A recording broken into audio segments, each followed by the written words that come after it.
स्वागत है दोस्तों अपने YouTube channel IT technical course में। दोस्तों इलेक्ट्रीशियन थ्योरी के जो प्रीवियस पेपर चल रहे थे उसमें से कुछ इम्पोर्टेंट क्वेश्चन हैं। बहुत से लड़कों का क्वेश्चन आ रहा था, बहुत से लड़कों का कमेंट आ रहा था कि सर कुछ इम्पोर्टेंट क्वेश्चन बताइए। तो ये जनरेटर से जो टॉपिक है जनरेटर को उससे कुछ इम्पोर्टेंट क्वेश्चन निकाल के बता रहा हूँ। आप लोग ज़रूर लास्ट तक देखना, बहुत इम्पोर्टेंट क्वेश्चन है। चैनल पे नए हो चैनल को सब्सक्राइब कर देना, लाइक कर देना, शेयर कर देना। जो आपके एग्ज़ाम अभी होने वाले हैं उसके दृष्टिकोण से देखा जाए तो ये पेपर बहुत इम्पोर्टेंट है। इसमें सिर्फ आपको 22 क्वेश्चन देखने को मिलेगा जो कि आपको अभी तक देखने को नहीं मिला होगा ऐसे क्वेश्चन। इसलिए अभी इसको लास्ट तक ज़रूर देख लेना, अच्छे क्वेश्चन हैं। अब फर्स्ट नंबर क्वेश्चन की बात कर लेते हैं, जिसे दिया गया है सीरीज जनरेटर की बाइंडिंग कैसे होती है। अब आप लोग ने पढ़े होगा कि जो सीरीज जनरेटर होता है, शंट जनरेटर, कंपाउंड जनरेटर, तीन टाइप के जनरेटर होते हैं। उसमें पहला जनरेटर है सीरीज जनरेटर। अब सीरीज जनरेटर की जो बाइंडिंग होती है कैसे होती है, सबको मालूम होगा इसका आंसर। मोटे तार की होती, कम टर्न की बनाई जाती है। क्योंकि जो सीरीज जनरेटर होती है वो आर्मेचर और सीरीज फील्ड वाइंडिंग सीरीज पे लगाई जाती है। उसका आर्मेचर हो गया, फील्ड वाइंडिंग हो गई। अब आपको डायग्राम भी आता होगा। अगले क्वेश्चन की बात कर लेते हैं। अगला क्वेश्चन ये है, सीरीज जनरेटर की फील्ड वाइंडिंग का प्रतिरोध कैसा होता है। अब आप लोगों को ये मालूम होना चाहिए जो फील्ड वाइंडिंग होती है सीरीज जनरेटर का, उसका रजिस्टेंस कैसा होता है। अब रजिस्टेंस की बात करें तो रजिस्टेंस होता है कम, और इंडक्टेंस की बात करें तो ज़्यादा होता है। यानी रजिस्टेंस कम होता है, इंडक्टेंस ज़्यादा होता है सीरीज जनरेटर की फील्ड वाइंडिंग की। ठीक, चलो नेक्स्ट क्वेश्चन देख लो। ऐसा कौन सा जनरेटर है जिसके बिना लोड नहीं चालू करना चाहिए। मतलब ऐसा कौन सा जनरेटर जिसको लोड के बिना नहीं चालू करना चाहिए, यानी उस जनरेटर को लोड में कनेक्ट करके ही स्टार्ट करना चाहिए। उस जनरेटर का नाम है सीरीज जनरेटर। क्यों? क्योंकि जो सीरीज जनरेटर होते हैं उसकी जो फील्ड वाइंडिंग और आर्मेचर जो होती है सीरीज पे लगी होने के कारण उसको हमें लोड से कनेक्ट कर कर ही चालू करना चाहिए। दोस्तों अभी जनरेटर के टॉपिक है, आपको इसी तरह के पेपर रेगुलर मिलेंगे। आप लोग यदि अभी तक नहीं देखे हो पूरा देखा करो, क्योंकि ऐसे क्वेश्चन इम्पोर्टेंट होते हैं। अगला क्वेश्चन देख लो। ऐसा कौन सा जनरेटर है जिसको नियत लोड पर ही चलाना चाहिए। नियत लोड की यदि बात करें तो कांस्टेंट स्पीड, यानी एक ही स्पीड पर चलाना है, हमें कम ज़्यादा नहीं करना है, वो होती है सीरीज जनरेटर। सीरीज जनरेटर को हम लोग कांस्टेंट स्पीड पर ही चलाते हैं। अगला क्वेश्चन है, सीरीज जनरेटर के विद्युत वाहक बल के मान को नियंत्रित करने के लिए जो हम लोग डाइवर्टर का यूज करते हैं, यानी जो डाइवर्टर होता है, डाइवर्टर कहाँ लगाया जाता है। अभी आपको मालूम होना चाहिए कि जो सीरीज जनरेटर होते हैं उसके जो डाइवर्टर होते हैं क्योंकि ईएमएफ यहाँ पे विद्युत वाहक बल के मान को कंट्रोल करने की बात कर रहा है, तो इसका जो राइट आंसर होगा वो होगा सीरीज फील्ड के समानांतर क्रम में डाइवर्टर संयोजित किया जाता है। क्योंकि ऐसे क्वेश्चन आपके एग्जाम पैटर्न पे मिलते हैं देखने को जो आप लोग कर नहीं पाते हो, इसलिए सारे क्वेश्चन जरूर रट लेना। मैं बोल रहा हूँ रट के रखना क्वेश्चन ऐसे। अगला क्वेश्चन है 6 नंबर, जनरेटर में लोड धारा बढ़ाने पर फील्ड फ्लक्स पर क्या प्रभाव पड़ेगा। यानी जो जनरेटर है उसमें जो लोड धारा बढ़ाने के लिए फील्ड फ्लक्स पर प्रभाव क्या पड़ने वाला है। इसका जो राइट आंसर होगा वो होगा फील्ड फ्लक्स का मान बढ़ेगा। यानी यदि हम लोड करंट का मान बढ़ा रहे हैं, यहाँ पे दिया है यदि लोड करंट का मान बढ़ा रहे हैं तो जो फ्लक्स होता है फ्लक्स का मान भी ऑलरेडी बढ़ता है। अगला क्वेश्चन है 7वां नंबर, शंट जनरेटर में फील्ड वाइंडिंग कहाँ लगाई जाती है। शंट जनरेटर सबको मालूम होगा, जो शंट जनरेटर का डायग्राम होता है वो आर्मेचर के पैरेलल पे फील्ड वाइंडिंग लगाई जाती है। कुछ इस तरह का डायग्राम होता है। तो इसका राइट आंसर होगा आर्मेचर के समानांतर क्रम में। यानी जो शंट जनरेटर होता है उसको जो फील्ड वाइंडिंग होती है आर्मेचर के पैरेलल क्रम में लगाई जाती है। अगला क्वेश्चन है, शंट जनरेटर में डायवर्टर कहाँ जोड़ा जाता है? डायवर्टर जो होता है यानी रिहिस्टेड, इसको बोलते हैं हम लोग रिहिस्टेड, कहाँ पे लगाते हैं? वो लगाते हैं फील्ड वाइंडिंग के श्रेणी क्रम में। आप क्या करोगे कि यहाँ पे रिहिस्टेड एक कनेक्ट कर दोगे। क्यों? क्योंकि इसकी स्पीड यानी फ्लक्स को कम ज़्यादा करने के लिए हम लोग रिहिस्टेड यानी डायवर्टर का यूज करते हैं। अगला क्वेश्चन है, जनरेटर की फील्ड बाइंडिंग कैसी बनाई जाती है? जनरेटर की जो फील्ड बाइंडिंग होती है वो पतले तार की ज़्यादा टर्न की बनाई जाती है।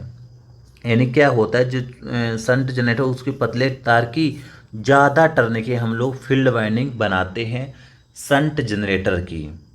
अगला क्वेश्चन है, ऐसा कौन सा जनरेटर है जिसको लोड से संयोजित करके नहीं चलाना चाहिए? सबको मालूम होना चाहिए कि एक ऐसा जनरेटर है जिसको बिना लोड यानी हम लोड को लगा कर नहीं चलाएंगे, वो होता है शंट जनरेटर। ठीक, शंट जनरेटर को बिना लोड नहीं चलाना चाहिए, और जो सीरीज जनरेटर है, सीरीज जनरेटर को लोड में लगाकर ही चलाना चाहिए। नेक्स्ट क्वेश्चन जैसे दिया गया है, डीसी जनरेटर का कार्य सिद्धांत क्या है? सबको मालूम होगा कि डीसी जनरेटर का कार्य सिद्धांत है फैराडे का विद्युत चुंबकीय प्रेरण नियम। ठीक, अगला क्वेश्चन दिया है, किसी चालक में ईएमएफ प्रेरित होने के लिए आवश्यक है। यानी जो विद्युत वाहक बल होता है, कोई भी चालक हो, उसमें ईएमएफ उत्पन्न करने के लिए सबसे ज़्यादा क्या आवश्यक है? इसका राइट आंसर होगा गतिमान चुंबकीय फ्लक्स अथवा गतिमान चालक। यदि आपको ईएमएफ उत्पन्न करना है तो एक फ्लक्स होना चाहिए जो चलता हुआ हो यानी रोटेट करता हो, अथवा गतिमान चालक हो। दो में से एक चीज़ को चलना आवश्यक है, चाहे फ्लक्स चले चाहे हमारा कंडक्टर रोटेट करे। अगला क्वेश्चन है, यदि आर्मेचर को स्लिप रिंग से जोड़ दिया जाए तो आउटपुट होगा। यानी जो आर्मेचर होता है, आर्मेचर को हम स्लिप रिंग से जोड़ेंगे तो आउटपुट क्या होगा? इसका राइट आंसर होगा अल्टरनेटिंग धारा। ठीक, स्लिप रिंग जोड़ने से एसी करंट आउटपुट में निकलती है जनरेटर से। यदि हम कॉम्यूटेटर और कार्बन ब्रश का यूज कर रहे हैं तो वहाँ पे हम डीसी आउटपुट बाहर निकलती है।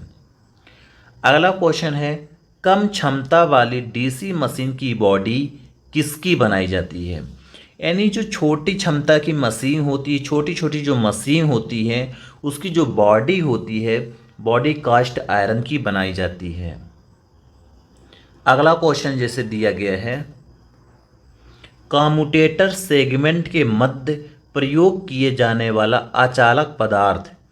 यानी जो कम्यूटेटर आप लोग देखे होंगे, कम्यूटेटर में जो सेगमेंट बना होता है, सेगमेंटों के बीच में जो अचालक यूज करते हैं वो अचालक होता है अभ्रक। अक्सर हम लोग अभ्रक का ही यूज करते हैं। अगला क्वेश्चन है, आर्मेचर कोर को लेमिनेटेड बनाने का कारण। यानी जो आर्मेचर कोर है हम उसको पतली पतली पत्तियों से क्यों बनाते हैं? ये चीज़ सबको मालूम होना चाहिए। जो आर्मेचर कोर होती है उसको हम लोग लेमिनेट बनाने का कारण ये है, क्यों? क्योंकि जो एडी करंट क्षति के मान को कम करने के लिए, यानी जो एडी करंट क्षति होती है उसके मान को कम करने के लिए ही लेमिनेट करके बनाते हैं।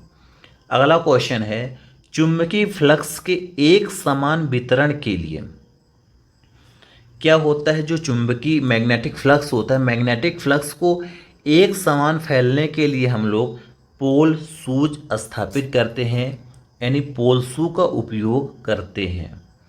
अगला क्वेश्चन है, आर्मेचर प्रतिरोध का मान कितना होता है? सबको मालूम होना चाहिए कि जो आर्मेचर होता है उसका प्रतिरोध 1 ओम होता है। अगला क्वेश्चन है, किसी जनरेटर पे लैप बाइंडिंग स्थापित करने का कारण। एक होती है वेब बाइंडिंग, एक होती है लैप बाइंडिंग। जो लैप बाइंडिंग होती है लो वोल्टेज, कम वोल्टेज और अधिक धारा प्राप्त करता है। सबको मालूम होना चाहिए जो लैप बाइंडिंग होता है लो वोल्टेज हाई करंट, कम वोल्टेज अधिक धारा के लिए यूज करते हैं। जो वेब बाइंडिंग होती है, वेब बाइंडिंग अधिक वोल्टेज कम धारा के लिए यूज करते हैं। अगला क्वेश्चन दिया गया है, किसी जनरेटर के ब्रशेस का वोल्टेज ड्रॉप बढ़ जाएगा यदि लोड धारा बढ़ जाए। यानी कोई भी जनरेटर है, जनरेटर जो वोल्टेज ड्रॉप होता है ब्रश का, वो कब बढ़ता है, जब हम लोड ज़्यादा लगा देते हैं। यदि हम लोड का मान बढ़ा रहे हैं तो ब्रश वोल्टेज ड्रॉप का मान भी बढ़ जाएगा। अगला क्वेश्चन है, किसी डीसी मशीन के असंतृप्त पोल पर आर्मेचर रिएक्शन का प्रभाव होगा। यानी कोई भी डीसी मशीन है, असंतृप्त पोल पर जो आर्मेचर रिएक्शन का प्रभाव होता है वो होता है क्रॉस चुंबकन। अगला है, बड़ी डीसी मशीन का योग किस पदार्थ का बना होता है। Cast steel. जो बड़ी डीसी मशीन होती है, जो उसका योग यानी बॉडी होती है, कास्ट स्टील का बनाया जाता है। अगला क्वेश्चन है, डीसी जनरेटर की दक्षता सबको मालूम होगा 85 से 95 तक डीसी जनरेटर की दक्षता होती है। दोस्तों 22 क्वेश्चन यानी 22 क्वेश्चन आपके जो डीसी जनरेटर से कुछ इम्पोर्टेंट थे वो मैं करा दिया हूँ।